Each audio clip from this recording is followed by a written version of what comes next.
लड़की का जवाब आता है, मैं यक्षिणी, तेरी मौत। लड़की की आवाज सुनकर अघोरी हंसने लग जाता है। वो समझ जाता है कि इस बार ये यक्षिणी का छलावा नहीं था, यक्षिणी सच में वहां पर आ गई थी। अघोरी हंसते हंसते ही अपनी आंखें खोल लेता है, और जब वो आंखें खोलता है तो देखता है कि उसके सामने यक्षिणी खड़ी हुई थी, जिसका कामुक बदन अघोरी को अपनी ओर आकर्षित कर रहा था। अघोरी की हंसने की आवाज आसमान में गूंजने लग गई थी। अघोरी यक्षिणी की खूबसूरती को देखकर मंत्रमुग्ध हो गया था। कुछ नहीं बोल पा रहा था। वो यक्षिणी के बदन को निहारे जा रहा था। यक्षिणी बड़े प्यार से अघोरी से बोलती है, ऐसे चुप क्या खड़े हो? देखो, मैं आ गई। तुम मुझे ही बुला रहे थे ना? अघोरी कुछ जवाब नहीं देता। उसकी निगाहें तो यक्षिणी के वक्ष पर टिकी हुई थी। उसके मुंह से लार टपकने लग गई थी। यक्षिणी अघोरी के पास अपने कदम बढ़ाते हुए कहती है, मुझे नहीं पता था अघोरियों के अंदर भी वासना होती है। मुझे तो लगा था अघोरी बनने के बाद ही उनका समस्त कामुक क्रियाओं से संबंध टूट जाता है। अघोरी भी यक्षिणी की तरफ अपने कदम बढ़ाते हुए कहता है, संबंध तो टूट जाता है यक्षिणी, पर यक्षिणी चीज ही ऐसी है कि क्या बताऊं। तुम्हारी खूबसूरती को देखकर तो सोए हुए मुर्दे की कामुक इच्छा भी जाग जाए। फिर हम अघोरी क्या चीज है? यक्षिणी अघोरी की बात सुनकर खिलखिलाते हुए हंसने लग जाती है।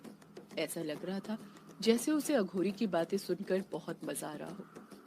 यक्षिणी अपने हाथ अघोरी के नग्न बदन पर रख देती है। जैसे ही यक्षिणी अघोरी के बदन को स्पर्श करती है, अघोरी के बदन में कपकपी पैदा हो जाती है। गर्म होने लग जाता है। अघोरी ऐसा लग रहा था जैसे यक्षिणी के स्पर्श मात्र से उसके अंदर की काम इच्छा बढ़ती जा रही थी। उसका उसके बदन से काबू हटते जा रहा था। यक्षिणी अघोरी की आंखों में देखते हुए कहती है, तो फिर शुरू करें? अघोरी अपने गले से नीचे घूंट उतारते हुए कहता है, क्या? यक्षिणी अपने चेहरे पर चतुर मुस्कान लाते हुए कहती है, वही जिसके लिए तुमने मुझे बुलाया है। अघोरी कुछ जवाब नहीं दे पाता है। वो यक्षिणी के बदन को देखकर इतना कामुक हो गया था कि उसका उसकी इंद्रियों पर से वश हट गया था। यक्षिणी अपने हाथ अघोरी की पीठ पर फेरने लग जाती है। अघोरी यक्षिणी के वश में होने लग जाता है, रख देता है। अगले ही पल यक्षिणी अघोरी को अपने वक्ष की तरफ खींचती है और उसे अपने बाहों की आगोश में भर देती है। अघोरी को चरम सुख की अनुभूति होने लग जाती है। अघोरी यक्षिणी की बाहों में मदहोश हो जाता है। यक्षिणी के बदन में से चमेली के फूलों की महक आ रही थी, जो अघोरी के अंदर की काम क्रीड़ा को और बढ़ाते जा रही थी। यक्षिणी समझ गई थी अघोरी उसके हुस्न के जाल में फंस गया है। अब वो अघोरी के साथ संभोग करके उसका अंत कर सकती है। यक्षिणी अघोरी को और कसकर अपने वक्ष से सटा लेती है। यक्षिणी और अघोरी दोनों का बदन पसीने से भीग चुका था।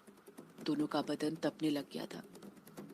यक्षिणी अघोरी को अपने वक्ष से दूर करती है और धीरे से उसे जमीन पर लिटा देती है। अघोरी का अपने आप पर कुछ काबू नहीं था। उसे कुछ समझ ही नहीं आ रहा था कि उसके साथ क्या हो रहा था। वो काम वासना में लीन हो चुका था। यक्षिणी अपने रस भरे होठों से अघोरी के बदन को चूमने लग जाती है। यक्षिणी अघोरी का माथा चूमते हुए नीचे की ओर जाने लगती है। अघोरी यक्षिणी के हर एक चुंबन के एहसास को महसूस करे जा रहा था। अघोरी बनने से पूर्व भी उसका स्त्री के साथ शारीरिक संबंध था, पर यक्षिणी के बदन की बात ही कुछ और थी। इतना मुलायम बदन उसने पहले कभी स्पर्श नहीं किया था। उसका बदन किसी फूल की तरह कोमल था। यक्षिणी अघोरी के बदन को चूमते हुए उसके सीने तक पहुंच गई थी और बार बार उसके सीने को चूमे जा रही थी। तभी अघोरी की नजर यक्षिणी के ताज पर पड़ती है, जिसका लाल हीरा चमके जा रहा था। जैसे ही अघोरी की नजर यक्षिणी के ताज पर पड़ती है, उसकी इंद्रियां वापस से जागृत होकर उसके वश में आ जाती हैं। उसे याद आता है कि उसे यक्षिणी के साथ संभोग करने से पहले यक्षिणी की शक्तियां छीननी थी, जो यक्षिणी के ताज के अंदर थी। यक्षिणी का ताज अघोरी की आंखों के सामने था और उसके सबसे करीब। अघोरी धीरे धीरे अपना हाथ यक्षिणी के ताज की तरफ बढ़ाने लग जाती, पर उसी वक्त यक्षिणी अपना सिर ऊपर करने लग जाती है। पर यक्षिणी पूरी तरह से अपना सिर ऊपर कर पाती और कुछ समझ पाती उससे पहले ही अघोरी अपने दोनों हाथों की मदद से यक्षिणी का ताज उसके सिर के ऊपर से अलग कर देता है और यक्षिणी को अपने बदन से दूर कर देता है। यक्षिणी एक गुलाटी खाती हुई दूसरी तरफ गिर जाती है। अघोरी जमीन पर से उठता है और हंसने लग जाता है। यक्षिणी भी अपनी जगह पर से उठ जाती है और अघोरी को गुस्से के साथ घूरने लग जाती है। यक्षिणी क्रोधित होते हुए कहती है, ये सब क्या है अघोरी? तेरा इतना साहस कि तूने मेरे ताज को हाथ लगाया। अघोरी हंसते हुए कहता है, अब ये ताज तेरा नहीं मेरा है यक्षिणी। यक्षिणी गुस्से के साथ अघोरी को घूरे जा रही थी। अघोरी आगे कहना जारी रखता है, तुझे क्या लगा मैं तेरे हुस्न के जाल में फंस जाऊंगा? तू हम अघोरियों को जानती नहीं है। सालों तक हम बिना किसी शारीरिक संबंध के रहते हैं। तो तेरे हुस्न को देखकर मैं अपना मकसद भूल जाता क्या? बिल्कुल नहीं। मैं तो बस मौका ढूंढ रहा था तेरे ताज को हथियाने का। मौका तूने खुद अपने हाथों से दे दिया। अघोरी की बातें सुनकर यक्षिणी गुस्से से अपनी मुट्ठियां भींच लेती है। गुस्से के कारण आंखें पूरी तरह से लाल हो गई थी। यक्षिणी अपना हाथ आगे बढ़ाते हुए कहती है, मेरा ताज वापस कर अघोरी, वरना इसका परिणाम अच्छा नहीं होगा। अघोरी हंसने लग जाता है और हंसते हुए ही ताज सीधे हाथ में पकड़कर ताज को आगे बढ़ाते हुए कहता है, तुझे तेरा ताज चाहिए? ये ले। यक्षिणी अपना ताज लेने के लिए अघोरी के पास जाने लग जाती है। यक्षिणी भी अपना सीधा हाथ आगे बढ़ा लेती है अपना ताज पकड़ने के लिए। यक्षिणी अपने ताज को छू पाती उससे पहले ही अघोरी अपने उल्टे हाथ की मुट्ठी को बंद करते हुए जल्दी से मन ही मन कोई सा मंत्र बड़बड़ाता है और वो पढ़ते हुए ताज के ऊपर वो मुट्ठी फूंक देता है। जैसे ही उसकी मुट्ठी खुलती है, उसके हाथ में से भभूत निकलता है जो सीधे जाकर ताज पर गिरता है। ताज के चारों तरफ भभूत भभूत हो जाती है, जिस कारण कुछ पल के लिए ताज ओझल हो जाता है। वो यक्षिणी को दिखाई नहीं देता है। यक्षिणी अपने दोनों हाथों को यहाँ वहां करते हुए वो भभूत का धूल हटाने लग जाती है। कुछ देर बाद जब भभूत हटता है तो यक्षिणी का ताज उसकी आंखों के सामने था, जिसे अघोरी ने अभी भी अपने हाथों में पकड़ कर रखा हुआ था। यक्षिणी वापस से अपने ताज को लेने के लिए अपने हाथ आगे बढ़ाने लग जाती है, पर जैसे ही वो अपने ताज को छूती है, उसे बिजली की तरह एक जोर से झटका लगता है। यक्षिणी ताज से दूर गिरते हुए चीखती है, आह! यक्षिणी को चोट लगते हुए देखकर अघोरी हंसने लग जाता है। यक्षिणी वापस से अपनी जगह पर खड़े होते हुए कहती है, ये क्या किया तूने मेरे ताज के साथ अघोरी? अघोरी ताज पर हाथ फेरते हुए कहता है, मैंने कहा ना, ये ताज अब मेरा है, तो इसे छूने का हक भी तो मेरा ही होगा ना। इस ताज को अब तू कभी नहीं छू सकती। यक्षिणी ना में अपना सिर हिलाते हुए कहती है, नहीं, ऐसा नहीं हो सकता। इतना कहकर यक्षिणी वापस से ताज को छूने के लिए आगे बढ़ने लग जाती है, पर जैसे ही वो ताज को छूती है, उसे फिर एक बिजली का झटका लगता है और वो दूर जाकर गिर जाती है।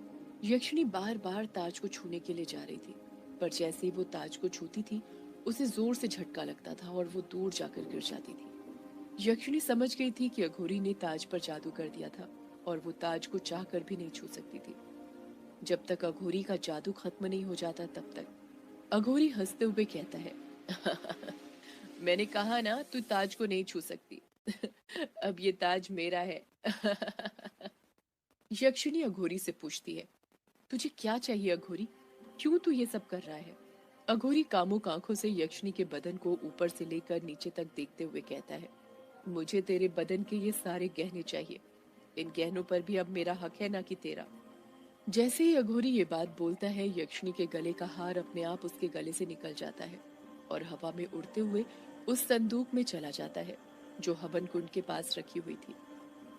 संदूक के अंदर अघोरी ने पहले से ही गहने भरकर रखे हुए थे। एक एक करके यक्षिणी के बदन के सारे गहने उस संदूक के अंदर चले जाते हैं। अब यक्षिणी के बदन पर एक भी गहना नहीं था। यक्षिणी अघोरी से कहती है, मैंने अपने सारे गहने तुझे दे दिए, अब मेरा ताज वापस कर। अघोरी लग जाता है कि चेहरे पर कातिल स्माइल आ जाती है। यक्षिणी समझ जाती है कि अघोरी को सिर्फ उसके गहने नहीं बल्कि और भी कुछ चाहिए था। यक्षिणी अघोरी से पूछती है, तेरी नीयत साफ जाहिर कर रही है अघोरी कि तुझे और कुछ भी चाहिए। बोल तुझे क्या चाहिए, पर मेरा ताज मुझे वापस कर। अघोरी यक्षिणी से झूठ बोलते हुए कहता है, मैं तुझे तेरा ताज वापस कर दूंगा, पर उससे पहले मुझे कुछ और भी चाहिए। यक्षिणी अघोरी को घूरते हुए कहती है, बोल, तुझे अब और क्या चाहिए अघोरी? अघोरी अपने सीने पर हाथ फेरते हुए कहता है, मुझे तेरा ये बदन चाहिए। तेरे बदन पर भी अब मेरा ही हक है। यक्षिणी मन ही मन सोचने लग जाती है, यही सही मौका है अघोरी को वापस से अपने हुस्न के जाल में फंसाने का। यक्षिणी बड़े प्यार से बोलती है, वही तो मैं तुझे दे रही थी पहले, अपना जिस्म। पर पता नहीं क्यों तू मेरे ताज के पीछे पड़ गया। आजा, ले ले मेरा जिस्म और समाहित कर ले मुझे अपने अंदर। आजा अघोरी, आजा।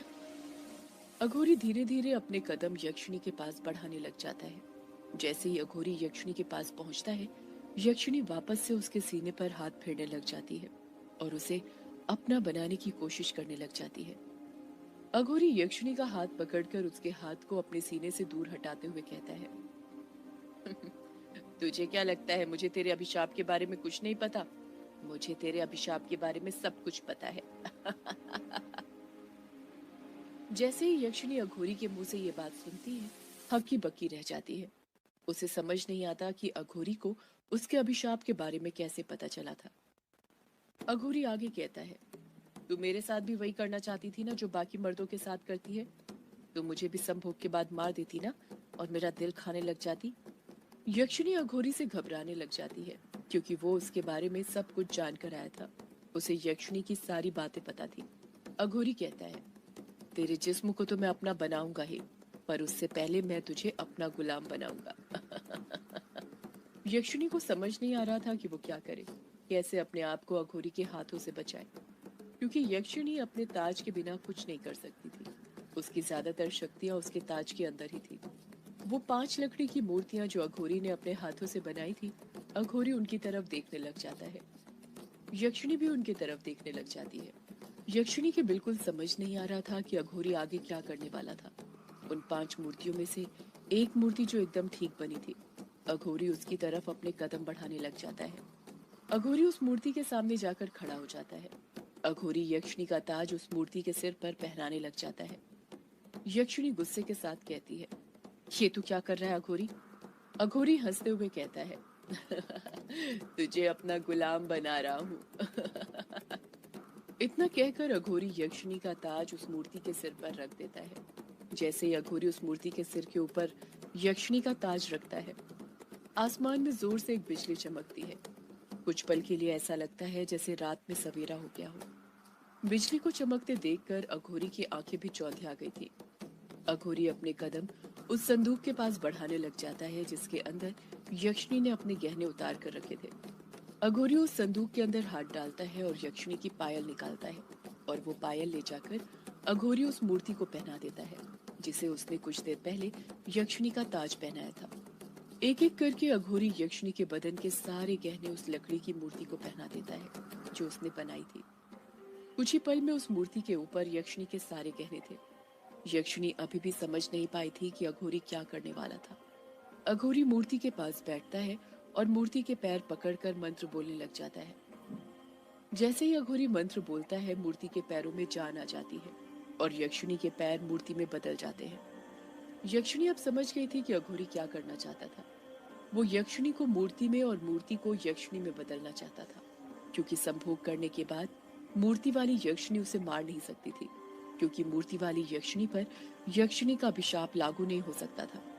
अघोरी अपने हाथों से मूर्ति के एक एक भाग को छूकर मंत्र पढ़े जा रहा था और मूर्ति यक्षिणी में तब्दील होते हुए जीवित होते जा रही थी और असली यक्षिणी मूर्ति में बदलते जा रही थी। मूर्ति के कमर तक का हिस्सा जीवित हो चुका था और अब बस ऊपर का भाग बचा हुआ था।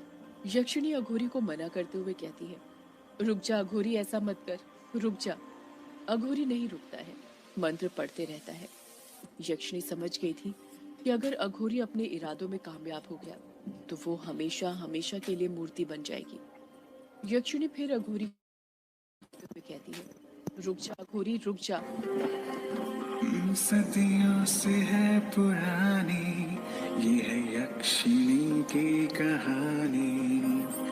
यक्षिणी एक आग है, यक्षिणी तेरा ख्वाब है।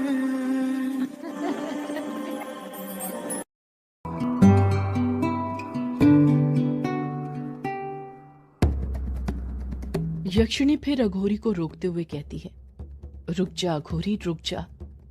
पर अघोरी नहीं रुकता है। वो लगातार मंत्र पढ़ते जा रहा था और मूर्ति को यक्षिणी में बदलते जा रहा था। अघोरी मूर्ति के पेट पर अपने दोनों हाथ रखता है और मंत्र बड़बड़ाने लग जाता है। अगले ही पल मूर्ति के पेट में भी जान आ जाती है और यक्षिणी का पेट मूर्ति में बदल जाता है।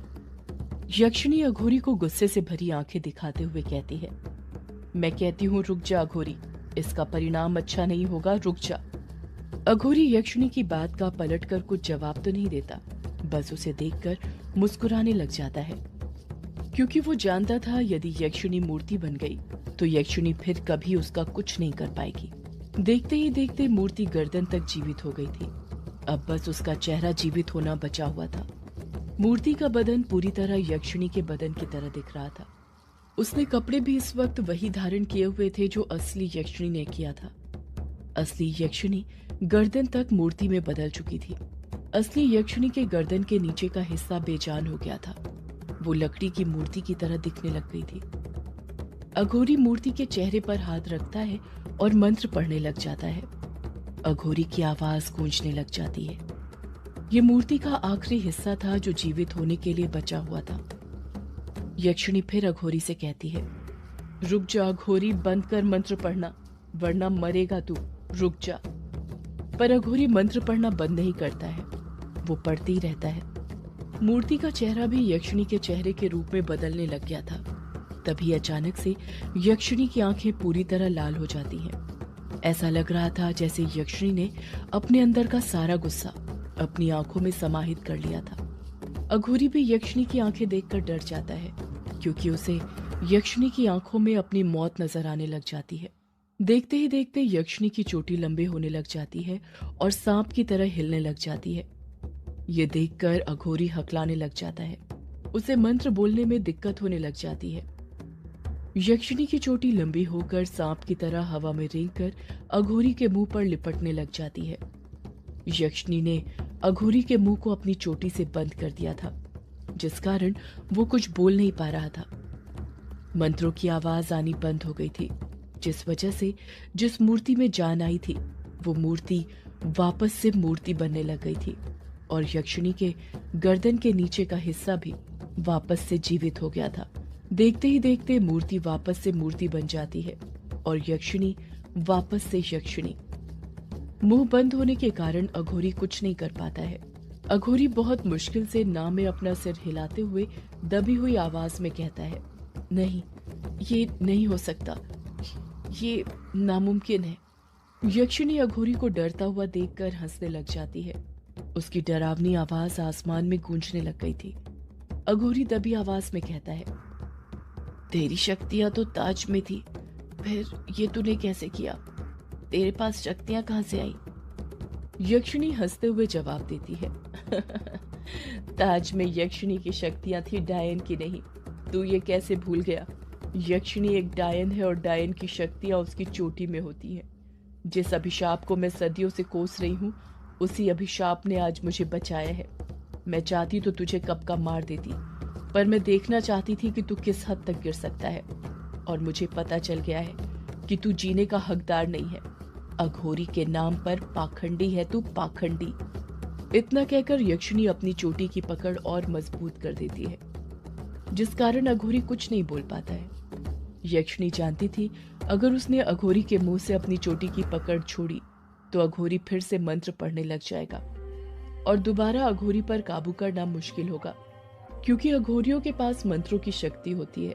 वो अपने मंत्रों की बदौलत ही तांत्रिक क्रिया करते हैं। अगर उन्हें मंत्र पढ़ने से ही रोक दिया जाए तो वो निहत्थे हो जाते हैं। यक्षिणी अपनी चोटी की पकड़ और बढ़ाने लग जाती है। यक्षिणी अपनी चोटी से अघोरी का गला दबाने लग जाती है।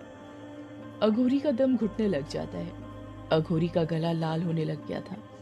अघोरी अपने शरीर की पूरी ताकत लगाकर अपना गला छुड़ाने की कोशिश करने लग जाता है, पर छुड़ा नहीं पाता है। अघोरी यक्षिणी की चोटी को अपने मुंह से हटाने की कोशिश करते हुए कहता है, छोड़ दे मुझे, छोड़ दे, मैं तुझे तेरे अभिशाप से मुक्ति दिला सकता हूँ। जैसे ही यक्षिणी ये बात सुनती है, यक्षिणी की चोटी की पकड़ ढीली हो जाती है। अघोरी लंबी लंबी सांसें लेते हुए कहता है, मुझे तेरे अभिशाप के बारे में पता है और मैं तुझे तेरे अभिशाप से मुक्ति दिला सकता हूँ। यक्षिणी कहती कुछ नहीं, बस अघोरी की बातें सुनती रहती है। अघोरी अपने चेहरे पर मुस्कान लाते हुए कहता है, तुझे तेरे अभिशाप से मुक्ति चाहिए ना, तो छोड़ दे मुझे, फिर मैं तुझे वो रास्ता दिखाऊंगा जिसे तू सदियों से ढूंढ रही है, तुझे तेरे अभिशाप से मुक्ति पाने का रास्ता। यक्षिणी के कान में अभिशाप अभिशाप शब्द गूंजने लग जाता है। उसे वो पल याद आने लग जाता है जब उसे अभिशाप दिया गया था। यक्षिणी की आंखों के सामने वो मंजर फिर से गुजरने लग गया था। यक्षिणी को कुछ जवाब ना देता हुआ देखकर अघोरी फिर उससे पूछता है, क्या हुआ, तू चुप क्यों हो गई? बोल, तुझे तेरे अभिशाप से मुक्ति चाहिए ना? हर पूर्णिमा और अमावस्या की रात अलग अलग मर्दों के साथ जो तू सोती है, इस अभिशाप से मुक्ति पाने के बाद तुझे मर्दों के साथ सोना नहीं पड़ेगा। तू मुक्त होगी अपने अभिशाप से, फिर किसी एक मर्द के साथ तू आराम से अपनी रात बिता पाएगी। अघोरी की बातें सुनकर यक्षिणी को गुस्सा आने लग जाता है। गुस्से से वो अपनी मुट्ठी भींचने लग जाती है। यक्षिणी वापस से अपनी चोटी की पकड़ मजबूत करते हुए कहती है, तू मुझे अभिशाप से मुक्ति दिलाएगा अघोरी, तेरी ये मजाल। अभिशाप क्या होता है वो आज मैं तुझे बताऊंगी। वो अभिशाप जो मैं बरसों से भोग रही हूँ, वैसा ही अभिशाप अब तू भोगेगा। अघोरी ना में अपना सिर हिलाने लग जाता है पर कुछ कह नहीं पाता है। हवन कुंड जिसमें अभी भी आग दहक रही थी, उसकी आग यक्षिणी की आंखों में दिखने लग जाती है। यक्षिणी अघोरी को श्राप देते हुए कहती है, मैं तुझे श्राप देती हूँ कि अपना बाकी का जीवन तू एक कुत्ते के रूप में व्यतीत करेगा, दर दर भटकता रहेगा। अगर मरना भी चाहे तो मर नहीं सकेगा जब तक तेरा श्राप खत्म नहीं हो जाता। ये यक्षिणी का श्राप है तुझे। जैसे ही यक्षिणी अघोरी को श्राप देती है, हवन कुंड की आग बुझ जाती है। आसमान में कुत्तों के भौंकने की आवाज सुनाई देने लग जाती है। ऐसा लग रहा था जैसे कुत्ते रो रहे हों। देखते ही देखते अघोरी काले कुत्ते के रूप में परिवर्तित हो जाता है और यक्षिणी की चोटी की पकड़ से छूटकर नीचे गिर जाता है। कुत्ता यक्षिणी को देखकर भौंकने लग जाता है पर उसका कुछ कर नहीं पाता है, क्योंकि कुत्ता बनने के साथ ही अघोरी की सारी शक्तियां यक्षिणी के ताज में चली जाती हैं, जो इस वक्त अघोरी के द्वारा बनाई गई लकड़ी की मूर्ति के ऊपर रखा हुआ था। यक्षिणी काले कुत्ते को देखते हुए कहती है, कैसा लग रहा है अघोरी अपने इस नए रूप में तुझे? कुत्ता यक्षिणी को देखकर भौंकने लग जाता है और भौंकते भौंकते ही वहां से भाग जाता है। काले कुत्ते के जाने के बाद यक्षिणी उस मूर्ति के पास जाती है जिसके सिर के ऊपर उसका ताज और बाकी के गहने थे। यक्षिणी अपने ताज को उठाने के लिए हाथ आगे बढ़ाने लग जाती है, पर जैसे ही वो अपने ताज को छूती है, उसे फिर से एक बिजली का झटका लगता है और वो दूर जाकर गिर जाती है। यक्षिणी ने अघोरी को तो काले कुत्ते में बदल दिया था, पर गुस्से गुस्से में वो ये भूल गई थी कि अघोरी ने उसके ताज के ऊपर जादू किया था और अघोरी या कोई इंसान ही उस जादू को तोड़ सकता था। उसके बिना वो अपने ताज को छू तक नहीं सकती थी। अपने ताज के साथ यक्षिणी अपने बाकी के गहनों को भी नहीं छू पा रही थी। यक्षिणी का ताज जाने के साथ ही उसकी शक्तियां भी चली गई थी। अब उसके पास सिर्फ एक डायन की शक्ति बची हुई थी, यक्षिणी की नहीं। अघोरी काले कुत्ते के रूप में कई सालों तक भटकता रहा, पर अपने श्राप से छुटकारा नहीं पा सका। श्राप तोड़ने की हर वो कोशिश करता था जो वो कर सकता था, पर वो यक्षिणी के श्राप को नहीं तोड़ पाया। वो हर रात यक्षिणी को याद करता था और उससे बदला लेने की आग उसके अंदर बढ़ती जाती थी। कई साल और भटकने के बाद वो दिन आ ही गया जब एक लड़की ने उसका श्राप तोड़ दिया और उसे वापस से कुत्ते से अघोरी बना दिया। श्राप टूटने के बाद अघोरी वापस से इंसान तो बन जाता था, पर बस दिन में ही। शाम के 7 बजते ही वो वापस से कुत्ता बन जाता था, क्योंकि उसकी शक्तियां अभी तक उसे नहीं मिली थी। उसकी शक्तियां यक्षिणी के ताज के अंदर थी। श्राप से मुक्ति पाने के चक्कर में ताज अघोरी से दूर हो चुका था।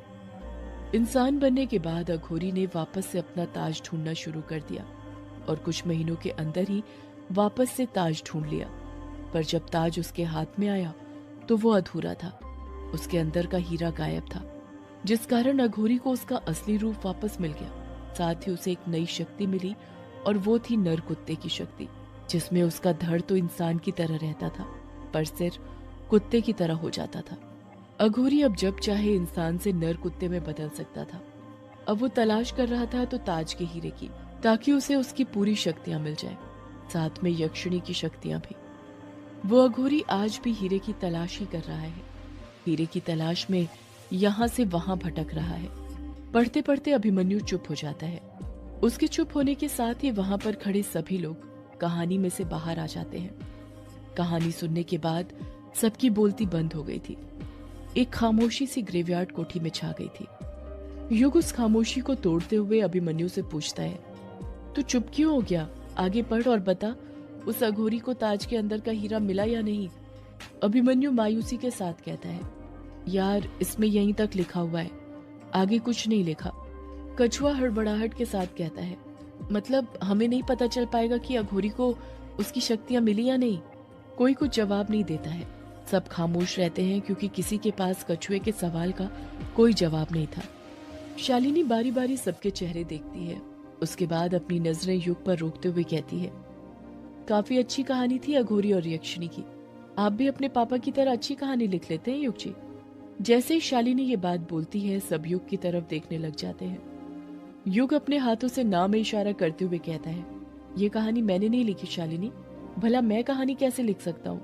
मुझे कहानियां लिखनी थोड़ी आती हैं। कहानियां मेरे पापा लिखा करते थे, ना कि मैं। एक और सबसे जरूरी बात, टाइपराइटर पर कहानी लिखने के लिए टाइप करना आना चाहिए, और मुझे हिंदी टाइपिंग बिल्कुल नहीं आती, समझी तुम?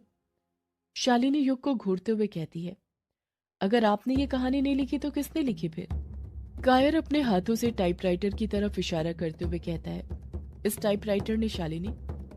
कायर के कहने पर सब लोग टाइपराइटर की तरफ देखने लग जाते हैं। शालिनी टाइपराइटर के पास जाती है और उसे हाथों से छूते हुए कहती है, क्या कहा?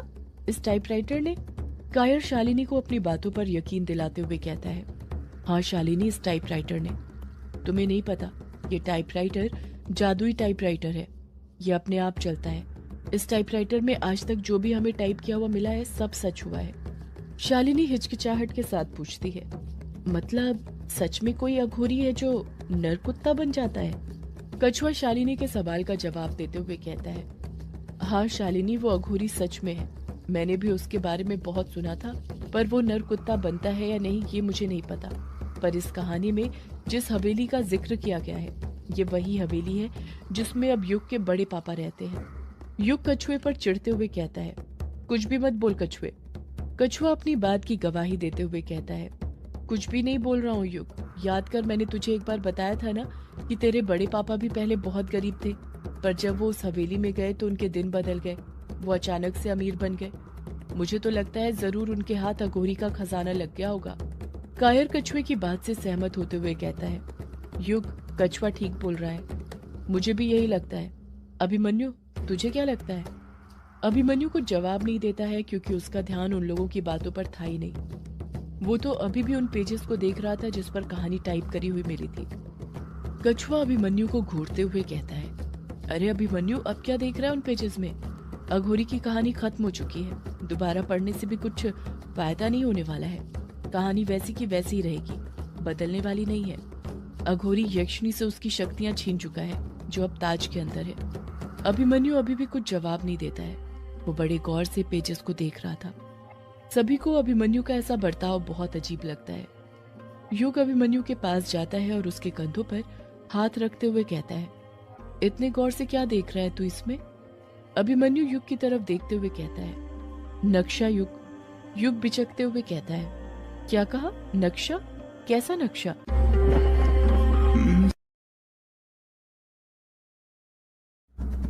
युग बिचकते हुए कहता है, क्या कहा? नक्शा? कैसा नक्शा?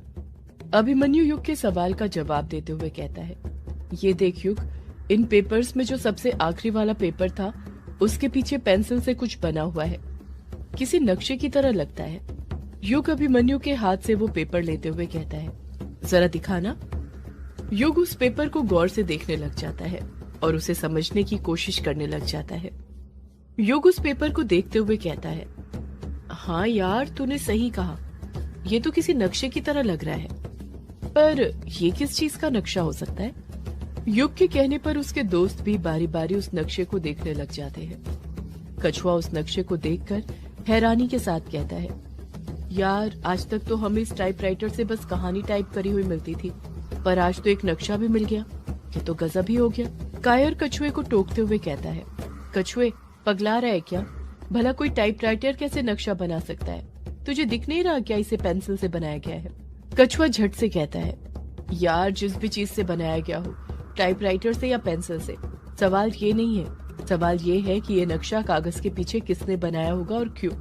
अभिमन्यु कछुए और कायर को बीच में टोकते हुए कहता है, नक्शा किसने बनाया और क्यों ये तो बाद में पता चल ही जाएगा, पहले ये तो पता चले कि ये नक्शा आखिर है किस चीज का। अभिमन्यु उस पेपर को टेबल के ऊपर रखता है और अपने हाथों से इशारा करते हुए कहता है, ये देखो, सबसे कॉर्नर में नक्शे के अंदर north, south, east, west side जाने के लिए डायरेक्शन पॉइंट बनाया गया है। उसके जस्ट बगल में एक घर का चिन्ह है और उसके पास जो आधे गोल गोल चिन्ह बने हुए हैं, वो चिन्ह नक्शे के अंदर कब्रिस्तान को दर्शाने के लिए बनाए जाते हैं। मतलब ये एक कब्रिस्तान है। कब्रिस्तान के जस्ट ऊपर बहुत सारे पेड़ एक साथ बने हुए हैं, जैसे कोई सा जंगल हो, और उसी से सीधे सीधे चलते जाओ तो 3-4 घर है। मतलब ये कि वहां पर कोई सी बस्ती बसी है, पर उसके और आगे जाओ तो वहां पर कुछ नहीं है। और यहीं पर 2 घुमावदार लाइन है जो कि नक्शे के अंदर नदी का चिन्ह है। इसका मतलब ये नदी है और नदी के कुछ दूरी पर ही एक सांप का चिन्ह है, जहां पर 1 नंबर लिखा है।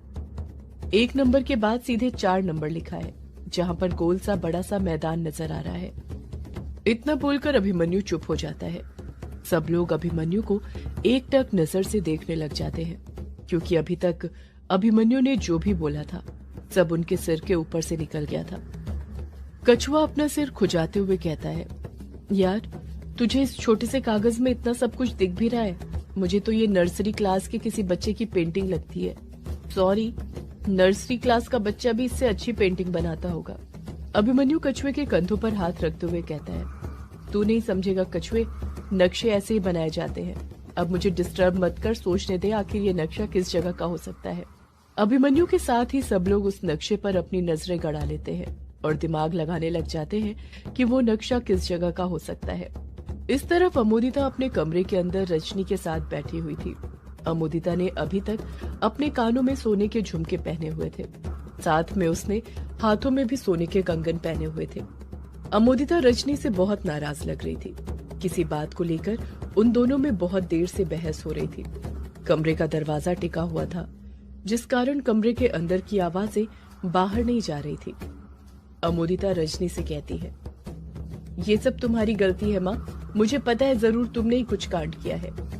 रजनी अमोदिता के इल्जामों को नकारते हुए कहती है, मैंने कुछ नहीं किया है नालायक लड़की। अमोदिता तुरंत पलटकर जवाब देती है, अगर तुमने कुछ नहीं किया है तो अभी तक उस विशाल के घर से कुछ जवाब क्यों नहीं आया? रजनी कहती है, नालायक लड़की, उसका नाम विशाल नहीं है, सौरभ है। अमोदिता कुछ याद करते हुए कहती है, पर उसने तो मुझे अपना नाम विशाल बताया था। रजनी बिचकते हुए कहती है, क्या कहा? उसने तुझे अपना नाम विशाल बताया था? रजनी इसके आगे कुछ सोच पाती उसके पहले ही अमोदिता हड़बड़ाहट के साथ कहती है, नाम छोड़ो माँ, नाम कुछ भी हो, विशाल या सौरभ क्या फर्क पड़ता है? मुझे तो उससे शादी करनी है, न कि उसके नाम से। रजनी कुछ नहीं बोलती है, क्योंकि उसे पता था अमोदिता इस वक्त बहुत गुस्से में थी और उसका गुस्सा रजनी से भी तेज था। अमोदिता आगे कहती है, मेरे तो समझ में नहीं आ रहा है, आखिर ऐसा हुआ क्या कि उन्होंने अभी तक कुछ जवाब नहीं दिया? कल तो मैं उन्हें पसंद आ गई थी, फिर घर जाकर कुछ जवाब क्यों नहीं दिया? शादी की तारीख क्यों नहीं बताई अभी तक? रजनी कहती है, हो सकता है घर जाकर उनका मन बदल गया हो, उन्हें अक्ल आ गई हो। आखिर तुझ जैसी को कौन मांगेगा? सूरत देखी है ना तूने अपनी आईने में? अमोदिता रजनी को अपनी आंखें दिखाते हुए कहती है, माँ। रजनी इस बार चुप नहीं बैठती है, बल्कि निडर होकर कहती है, ये माँ क्या कर रही है? सही तो बोल रही हूँ मैं, तेरी शादी युग से ही होगी। मैं कह रही हूँ ना, वो भी जादू टोने से। उसके बिना तेरी शादी हो ही नहीं सकती, कोई तुझे मांगेगा ही नहीं। अमोदिता रजनी पर बिलखते हुए कहती है, ये क्या है माँ, जब देखो जादू टोने करती रहती हो। ये जादू टोने से भी कुछ नहीं होने वाला। अगर इतना ही भरोसा है तो क्यों पता नहीं करती हो कि जब दिलीप फूफा जी विशाल जी के साथ बाहर गए थे तो उनके बीच क्या बातें हुई थी? ऐसा क्या हुआ कि विशाल जी का कॉल तक नहीं आया? रजनी जवाब देती है, नालायक लड़की, जादू टोना तो तब करूंगी ना जब वो मायाधारी तहखाने से निकलेगी। वो तो बाहर ही नहीं निकलती, अपना डेरा जमा कर बैठी है वहां पर। अमोदिता पूछती है, तो कोई और तरीका नहीं है क्या पता लगाने का कि फूफा जी और विशाल जी के बीच क्या बातें हुई थी बाहर? रजनी कहती है, तरीके तो बहुत हैं, पर उसके लिए दिलीप को हमारे सामने आना पड़ेगा। पर तू देख तो रही है, कल जब से वो विशाल से बात करके आए हैं अपने कमरे से बाहर ही नहीं निकला है। तेरे पापा से भी नहीं मिला, ना ही जानकी दीदी को बताया उसने कि उसने उस लड़के से क्या बातें करी थी। अमोदिता नाराजगी के साथ कहती है, तो पापा से ही बोल देती डायरेक्ट लड़के वालों को कॉल कर ले। रजनी कहती है, तू कॉल की बात कर रही है? तुझे तो पता ही है तेरे पापा को तेरी शादी की कितनी फिक्र है। तेरे पापा तो आज सुबह ही घर पर गए थे लड़के वालों के, पर उनके घर पर ताला लगा था, पता नहीं कहाँ चले गए हैं। उनका कॉल भी नहीं लग रहा है। अमोदिता चुप ही रहती है, पलटकर कुछ नहीं कहती है। रजनी कुछ सोचते हुए कहती है, मुझे तो लगता है जरूर उस लड़के ने दिलीप के सामने दहेज की बात करी होगी और इस दिलीप ने मना कर दिया होगा। आखिर कंजूस जो ठहरा, अपना पैसा हमें क्यों देगा? अमोदिता मुंह बनाते हुए कहती है, अगर दहेज ही मांगना था तो पापा से भी तो इस बारे में बात कर सकते थे। रजनी झट से कहती है, तेरे पापा से कैसे करते? उन्हें भी तो पता होगा इस घर में तेरे पापा का कुछ नहीं है, जो है सब दिलीप का है, इसलिए उससे ही इस बारे में बात करी होगी। इसलिए तो मैं ग्रेवयार्ड कोठी अपने नाम करवा रही थी। अगर वो हमारे पास होती तो अब तक तो किसी न किसी से तेरी शादी हो ही जाती। अपनी माँ की बातें सुनकर अमोदिता मायूस हो जाती है और कुछ नहीं कहती है। अमोदिता मन ही मन अपने आप को दोष देने लग जाती है। अमोदिता मायूसी के साथ बैठी हुई थी कि तभी रजनी की नजर उसके हाथ के सोने के कंगन पर पड़ती है, जो कि उसकी आंखों में चमकने लग गए थे। रजनी उन कंगन को छूते हुए कहती है, ये सोने के कंगन कहाँ से आए तेरे पास? जैसे ही रजनी अमोदिता से ये सवाल पूछती है, अमोदिता घबरा जाती है। अमोदिता तुरंत अपने हाथों के अंगूठे के बगल की 2 उंगली को क्रॉस कर लेती है ताकि रजनी उसके मन की बातें ना सुन सके। रजनी अमोदिता पर दबाव बनाते हुए पूछती है, बोल, तेरे पास ये कंगन कहाँ से आए? अमोदिता हकलाते हुए कहती है, वो माँ, मुझे ना ये कंगन जानकी बुआ। अमोदिता अपनी बात पूरी करती है उससे पहले ही रजनी उसे बीच में टोकते हुए कहती है, जानकी दीदी ने तो तुझे ये सोने के बूंदे दिए थे ना, जो ये तू अभी अपने कानों में पहने हुए है। ये कंगन कब दे दिए और कल इसे क्यों नहीं पहनी थी? अमोदिता सफाई देते हुए कहती है, जानकी बुआ ने नहीं माँ, ये कंगन तो मुझे वंदना भाभी ने दिए हैं। रजनी बिचकते हुए कहती है, क्या कहा? वंदना ने? उस पागल ने? अमोदिता चिढ़ते हुए कहती है, माँ आप पागल मत बोलो उन्हें, आपको पता है ना वो पागल नहीं है, बस नाटक कर रही है। रजनी कुछ सोचते हुए कहती है, वंदना ने तुझे ये सोने के गहने दिए? ये बात कुछ हजम नहीं हो रही। भला वो पागल क्यों तुझे अपने गहने देगी? अमोदिता झट से कहती है, इसमें हजम करने वाली क्या बात हो गई माँ? आपको तो पता ही है वंदना भाभी बचपन में मुझसे कितना प्यार करती थी। तो बस वंदना भाभी के पास ना ये कंगन पड़े हुए थे। उन्होंने मुझसे कहा ये कंगन उनके अब किसी काम के नहीं, वो इन्हें अब कभी नहीं पहन सकती, तो बस उन्होंने मुझे दे दिए। रजनी अभी भी अमोदिता की बातों पर विश्वास नहीं कर पा रही थी। तभी रजनी की नजर अमोदिता के हाथों की उंगली पर पड़ती है, जो उसने क्रॉस करके रखी हुई थी। रजनी समझ जाती है कि दाल में जरूर कुछ काला था। इन गहनों के पीछे कुछ न कुछ राज की बात तो जरूर थी, जो अमोदिता उससे छुपा रही थी। शाम के 5 बज रहे थे और इस तरफ ग्रेवयार्ड कोठी में अभिमन्यु और युग अभी तक नक्शे को समझने की कोशिश कर रहे थे, पर अभी तक उन दोनों के कुछ समझ नहीं आया था कि वो नक्शा किस जगह का था। कायर, कछुआ और शालिनी हार मान चुके थे, पर युग और अभिमन्यु ने अभी तक हार नहीं मानी थी। अभिमन्यु और युग अभी उस टेबल के पास बैठे हुए थे जहाँ पर नक्शा रखा हुआ था। बाकी सब भी उसी कमरे के अंदर बैठे हुए थे और सबके हाथ में इस वक्त चाय के कप थे।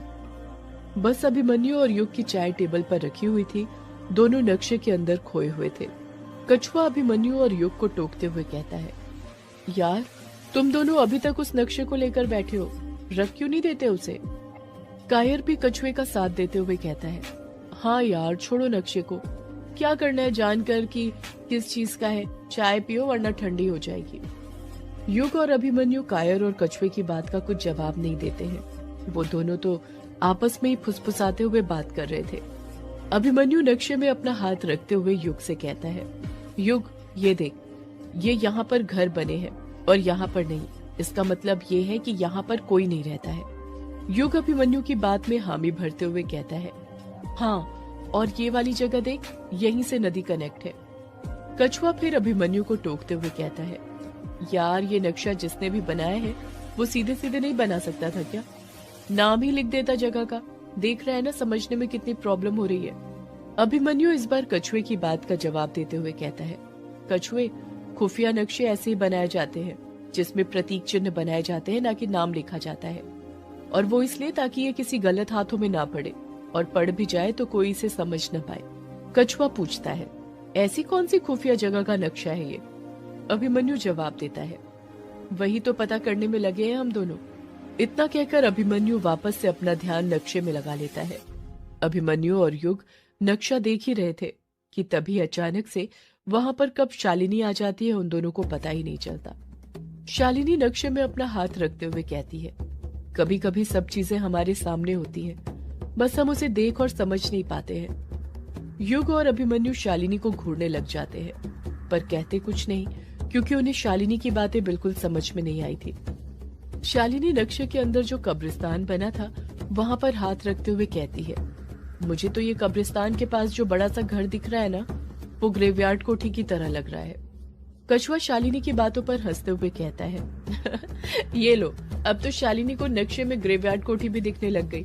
अब कुछ देर बाद किश्नोई नदी भी दिखने लग जाएगी। कछुआ इस बात पर ठहाका मार पाता उससे पहले ही युग अपनी जगह पर खुशी से उछल पड़ता है और शालिनी को गले लगाते हुए कहता है, तुमने कमाल कर दिया शालिनी, कमाल कर दिया। ये मैंने पहले क्यों नहीं सोचा? युग को छोड़कर किसी के समझ में नहीं आ रहा था कि उसके दिमाग में क्या चल रहा था। सब युग को हैरानी के साथ देख रहे थे।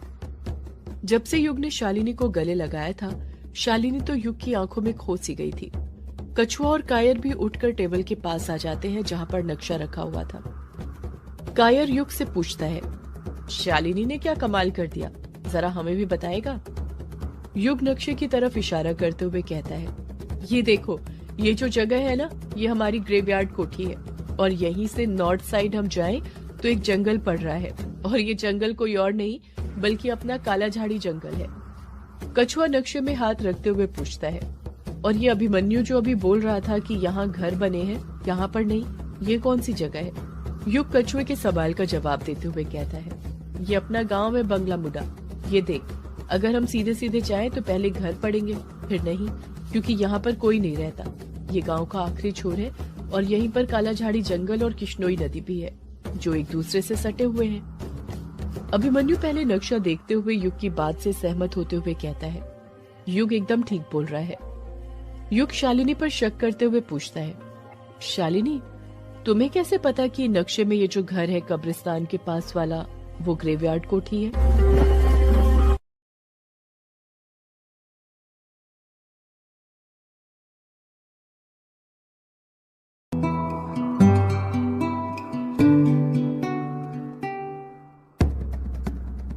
युग शालिनी पर शक करते हुए पूछता है, शालिनी, तुम्हें कैसे पता कि नक्शे में ये जो घर है कब्रिस्तान के पास वाला, वो ग्रेवयार्ड? युग के सवाल पूछते ही शालिनी एकदम चुप हो जाती है और युग से अपनी नजरें चुराने लग जाती है। उसका चेहरा देखकर ऐसा लग रहा था जैसे वो कुछ छुपाने की कोशिश कर रही थी।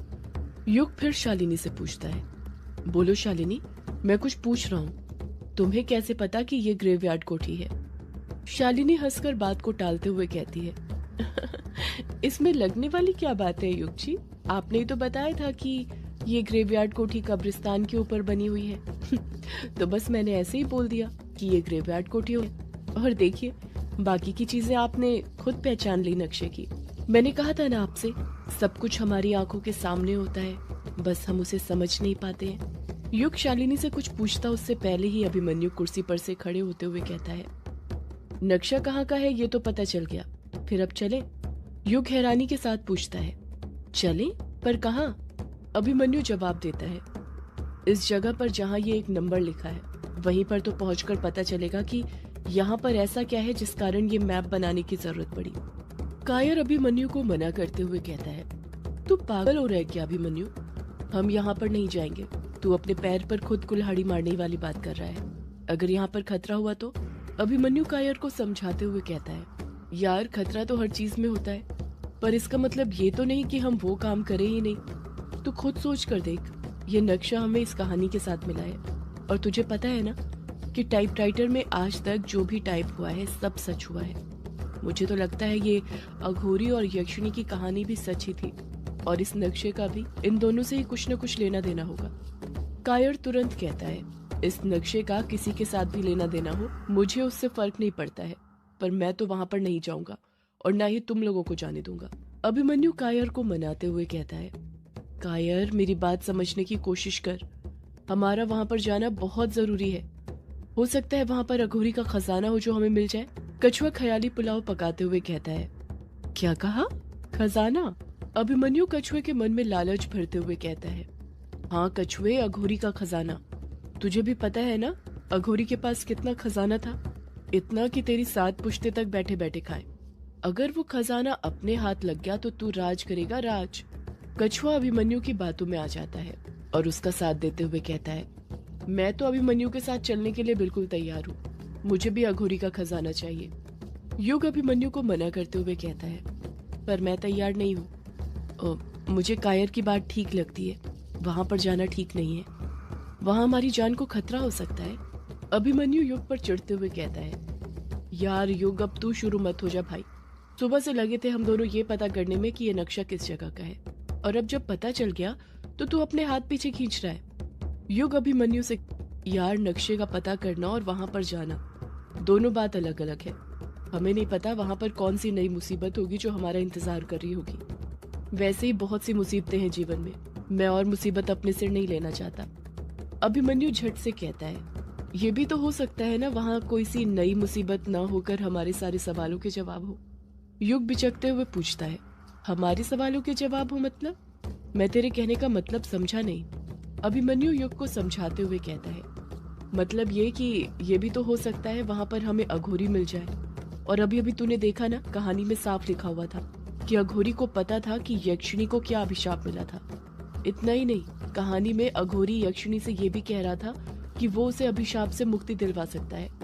जरा सोच, अगर हमें इस जगह पर अघोरी मिल गया तो सारी प्रॉब्लम हो जाएगी, हमें पता चल जाएगा कि यक्षिणी को क्या अभिशाप मिला था। युग गुस्से के साथ कहता है, बस अभिमन्यु अब मुझे कुछ नहीं सुनना, समझा तू? मुझे नहीं जानना कि यक्षिणी को क्या अभिशाप मिला था और क्यों वो ये सब कर रही थी। इतना कहकर युग चुप हो जाता है। युग का गुस्सा देखकर सब लोग एकदम चुप हो जाते हैं। अचानक से माहौल में शांति छा गई थी। शालिनी उस शांति को भंग करते हुए कहती है, पर मुझे जानना है। युग हैरानी के साथ शालिनी से कहता है, पर शालिनी? युग अपनी बात पूरी करता उससे पहले ही शालिनी युग को बीच में रोकते हुए कहती है, युग जी प्लीज मुझे मना मत कीजिएगा, आपने मुझे यक्षिणी की कहानी सुनाई थी ना, तब से मैं उसी में खोई हुई हूँ। मुझे जानना है कि आखिर यक्षिणी की ऐसी क्या मजबूरी थी जिस कारण उसे ये सब करना पड़ रहा था, मैं जानना चाहती हूँ। युग कुछ जवाब नहीं देता है। शालिनी आहिस्ते से कहती है, युग जी आप चलें या ना चलें, मैं अभिमन्यु के साथ इस जगह पर जरूर जाऊंगी।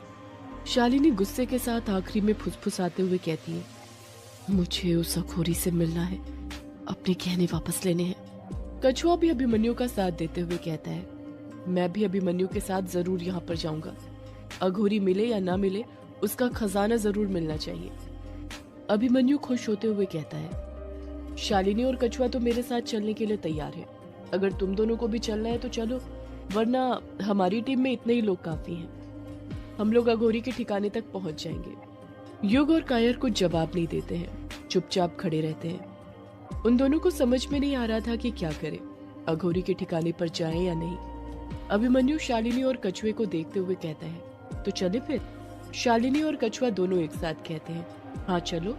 अभिमन्यु, शालिनी और कछुआ उस कमरे से बाहर निकलने लगे और युग और कायर वहीं पर चुपचाप खड़े रहते हैं। अभी कछुआ, शालिनी और अभिमन्यु कमरे से बाहर निकले ही थे कि तभी कायर उन लोगों को रोकते हुए कहता है, रुक जाओ, हम दोनों भी आ रहे हैं तुम्हारे साथ। युग हैरानी के साथ कहता है, पर कायर? युग की बात पूरी होने से पहले ही कायर उसे रोकते हुए कहता है, चल यार, अब देखा जाएगा जो होगा। कायर ग्रेवयार्ड कोठी को चारों तरफ से देखते हुए कहता है, वो जगह इस ग्रेवयार्ड कोठी से तो कभी डरावनी होगी ना। युग कुछ जवाब नहीं देता है क्योंकि वो जानता था अब उसका कुछ भी कहना बेकार था। सब लोग जाने के लिए तैयार हो गए थे, इसलिए वो भी तैयार हो जाता है और चुपचाप अपने दोस्तों के पीछे चल देता है। इस तरफ मेहंदी पथार पुलिस स्टेशन के अंदर वर्चस्विनी और चार्ली बैठे हुए थे। वर्चस्विनी काफी उदास लग रही थी और चार्ली हमेशा की तरह मनमौजी। उसे देखकर ऐसा लग रहा था जैसे उसे किसी बात की फिक्र ही नहीं थी। इस वक्त वो अपना मोबाइल चलाने में बिजी था। वर्चस्विनी और चार्ली 2 घंटे से वहीं पर बैठे हुए थे, पर वर्चस्विनी ने कुछ नहीं बोला था। वो जब से आई थी काफी उदास लग रही थी। चार्ली की भी इतनी हिम्मत नहीं हुई थी कि वो वर्चस्विनी से पूछ सके कि क्या बात थी, क्यों वो इतना उदास थी। वर्चस्विनी और चार्ली वहां पर बैठे ही हुए थे कि तभी वहां पर जाटव आ जाता है। जाटव वर्चस्विनी को सल्यूट करते हुए कहता है, जय हिंद मैडम। वर्चस्विनी कुछ जवाब नहीं देती है, वैसी ही खोई हुई बैठी रहती है जैसी जाटव के आने के पहले बैठी हुई थी। जब वर्चस्विनी कुछ जवाब नहीं देती है तो जाटव हिचकिचाते हुए कहता है, वो मैडम जी, विशाल और उस कुत्ते का सब जगह पता कर लिया, पर उन दोनों का कुछ पता नहीं चला है। हमारी खबरी भी उन्हें नहीं ढूंढ पाए। पता नहीं कहाँ छुप कर बैठा है वो विशाल। वर्चस्विनी कुछ जवाब नहीं देती है। चार्ली समझ जाता है कुछ तो बात जरूर थी जो वर्चस्विनी को अंदर ही अंदर खा रही थी। जाटव इशारे में चार्ली से पूछता है, क्या हुआ है? चार्ली अपने मुंह पर उंगली रखता है और जाटव को वहां से जाने का इशारा कर देता है। जाटव दबे पांव वहां से चले जाता है, ठीक उसी तरह जिस तरह वो वहां पर आया था। चार्ली बड़ी हंसविनी से पूछता है, मैडम जी आप ठीक तो है ना? आपकी तबीयत मुझे कुछ ठीक नहीं लगती। वर्चस्विनी झूठ बोलते हुए जवाब देती है, मैं एकदम ठीक हूँ चार्ली, मेरी तबीयत को क्या होगा? चार्ली हिचकिचाहट के साथ कहता है, बस ऐसे ही पूछ लिया मैडम जी। आपको देखकर लग नहीं रहा कि आप ठीक है। लगता है जैसे आप बहुत परेशान है किसी बात को लेकर। वर्चस्विनी बात को टालते हुए कहती है, नहीं चार्ली, ऐसी कोई बात नहीं है। चार्ली अपनी बात पर, नहीं मैडम जी, कुछ तो बात है। आप ये विशाल और उस कुत्ते को लेकर परेशान है क्या? वर्चस्विनी चिढ़ते हुए कहती है, चार्ली मैं इनके लिए परेशान नहीं हूँ। चार्ली वर्चस्विनी की तरफ देखते हुए पूछता है, अगर इन दोनों के लिए परेशान नहीं है तो फिर किस चीज के लिए परेशान है मैडम जी आप? वर्चस्विनी एकदम चुप हो जाती है। वर्चस्विनी मन ही मन सोचती है, अब मैं चार्ली को कैसे बताऊं कि मैं तारा को लेकर परेशान हूँ। कुछ समझ नहीं आता कि तारा को रतन पाली और भूपेंद्र बक्सी की मौत के बारे में कैसे पता चला। सब कुछ वैसा ही हुआ था जैसा तारा ने बताया था। जब वर्चस्विनी कुछ जवाब नहीं देती तो चार्ली उसे टोकते हुए कहता है, मैडम जी, मैडम जी। वर्चस्विनी अभी भी कुछ जवाब नहीं देती, वो अपनी सोच में खोई हुई थी। वर्चस्विनी खुद से बड़बड़ाती है, इत्तेफाक एक बार होता है, बार बार नहीं। हो सकता है मुझे जानना पड़ेगा कि तारा को इन सब के बारे में कैसे पता चला। कहीं मेरी तारा को कुछ खतरा तो नहीं। मैं अपनी तारा को कुछ नहीं होने दूंगी। मुझे तारा के पास जाना होगा। यही सब बड़बड़ाते हुए वर्चस्विनी अपनी जगह पर से उठती है और बिना कुछ चार्ली से बोले हड़बड़ाहट के साथ उस कमरे से बाहर निकलने लग जाती है। चार्ली वर्चस्विनी को पुकारते हुए कहता है, मैडम जी क्या हुआ आपको? आप कहाँ जा रही हैं? वर्चस्विनी कुछ जवाब नहीं देती है और वहां से चले जाती है। वर्चस्विनी के जाते ही चार्ली मन ही मन सोचने लग जाता है, ये मैडम जी को क्या हो गया अचानक? और ये तारा के बारे में क्या बोल रही थी? तारा को किस चीज से खतरा है? इस तरफ युग और उसके दोस्त ग्रेवयार्ड कोठी से नॉर्थ साइड जाते हुए काला झाड़ी जंगल की सीध में चलते हुए बंगला मुडा गांव के आखिरी छोर पर पहुंच गए थे। यही वो जगह थी जहां पर कृष्णोई नदी, काला झाड़ी जंगल और गांव का आखिरी छोर एक साथ मिलते थे। पैदल पैदल चलते हुए सभी लोग काफी थक गए थे। सूरज ढलने लग गया था और साथ ही अंधेरा भी होने लग गया था, पर अभी पूरी तरह अंधेरा नहीं हुआ था। सबसे आगे अभिमन्यु चल रहा था, उसके पीछे कायर, कछुआ और उन दोनों के पीछे युग और शालिनी चल रहे थे, जो बड़ी ही खामोशी के साथ अपने कदम आगे बढ़ा रहे थे। उन दोनों को देखकर ऐसा लग रहा था जैसे 2 अनजान लोग साथ चल रहे थे। कछुआ जमीन पर बैठते हुए कहता है, मैं तो बहुत थक गया यार, इसके आगे अब एक कदम और नहीं बढ़ा सकता, मुझे माफ करो। कायर कछुए को वहां से उठाते हुए कहता है, चल उठ कछुए, इतनी जल्दी हवा निकल गई तेरी, अभी तो और आगे जाना है। कछुआ थकान के साथ कहता है, और कितनी दूर जाना है? कायर जवाब देता है, मुझे क्या पता यार, सब ये अभिमन्यु को पता है। पता नहीं ये अभिमन्यु कहाँ ले जाकर मानेगा। कछुआ खुद से कहता है, कहीं इस खजाने के चक्कर में मेरी जान न चली जाए। युग और शालिनी खामोशी के साथ चल रहे थे। युग चलते हुए शालिनी से पूछता है, शालिनी एक बात पूछूं तुमसे? शालिनी चलते हुए जवाब देती है, हाँ पूछिए ना युग जी। युग शालिनी से पूछता है, तुम्हें कब से यक्षिणी में इतना इंटरेस्ट आने लग गया कि उसके बारे में जानने के लिए यहाँ पर आने के लिए तैयार हो गई? शालिनी चलना बंद कर देती है और वहीं पर रुक जाती है। युग फिर शालिनी से पूछता है, बोलो शालिनी तुम चुप क्यों हो गई? शालिनी जवाब देती है, तभी से युग जी जब से मुझे आपने यक्षिणी के बारे में बताया है, मुझे उसके अभिशाप के बारे में जानना है। क्या आपको नहीं जानना? युग चुप ही रहता है। शालिनी युग से पूछती है, आप भी एक बार यक्षिणी के अभिशाप के बारे में जानने के लिए उसके पीछे पड़े हुए थे ना? युग हैरानी के साथ कहता है, तुम्हें कैसे पता कि मैं यक्षिणी के अभिशाप का पता कर रहा था? शालिनी हंसते हुए कहती है, आपने ही तो बताया था, भूल गए आप? युग बिचकते हुए कहता है, मैंने बताया था पर कब? शालिनी जवाब देती है, युग जी पिछली रात जब आप मुझे कहानी सुना रहे थे तब आपने मुझे यक्षिणी और यामिनी दोनों के बारे में बताया था। युग शालिनी की बातें सुनकर शॉक्ड हो जाता है क्योंकि उसे पता ही नहीं था कि उसने कब शालिनी को यक्षिणी और यामिनी के बारे में बता दिया था। युग कुछ सोच पाता कि कब उसने शालिनी को यक्षिणी और यामिनी के बारे में बता दिया। उससे पहले ही शालिनी उसे टोकते हुए कहती है, ये सब छोड़िए युग जी और आप मेरे सवाल का जवाब दीजिए कि आप यक्षिणी के अभिशाप के बारे में जानना चाहते हैं या नहीं? युग ना में अपना सिर हिलाते हुए कहता है, एक वक्त था शालिनी जब मैं यक्षिणी के अभिशाप के बारे में जानना चाहता था, पर अब नहीं। शालिनी तुरंत पूछती है, क्यों?